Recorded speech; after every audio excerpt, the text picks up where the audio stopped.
अस्सलामुअलैकुम फ्रेंड्स, आज की इस वीडियो में मैं आपके साथ शेयर करूंगा घर में सिलाई किए गए गलों के डिज़ाइंस के घर में किस तरह से सिलाई किए गए हैं। सब के सब डिज़ाइंस वो होंगे, कोई भी रेडीमेड डिज़ाइन मैं आपके साथ शेयर नहीं करूंगा। सारे के सारे घर में सिलाई किए हुए घर में से तस्वीरें खींचकर मैं आपके साथ शेयर कर रहा हूँ। तो फ्रेंड्स, आप लोग देख सकते हैं कितने ज़्यादा ब्यूटीफुल हैं, यूनिक हैं, स्टाइलिश हैं, सभी के सभी जो कि आप लोग देख सकते हैं घर में ही स्टिच किए गए हैं, जिनको आप लोग भी आराम से घर में स्टिच करवा सकते हैं। अगर आपको पसंद आए आप लोग इनका स्क्रीनशॉट शेयर कर सकते हैं। जिनके से आप सिलाई करवाते हैं आप उनके साथ इनका स्क्रीनशॉट शेयर कर सकते हैं, वो आपको आराम से ये डिज़ाइन स्टिच करके दे देंगी।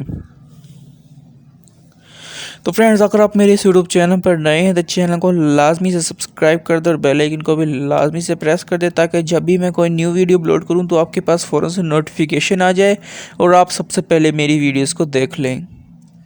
फ्रेंड्स, मुझे पूरा यकीन है कि आपको सारे के सारे डिज़ाइन बहुत ही अच्छे लगेंगे और आप मेरी इस वीडियो को लाजमी से लाइक करेंगे और कमेंट सेक्शन में मुझे लाजमी से बताएंगे कि आप लोगों को ये डिज़ाइंस कैसे लगे।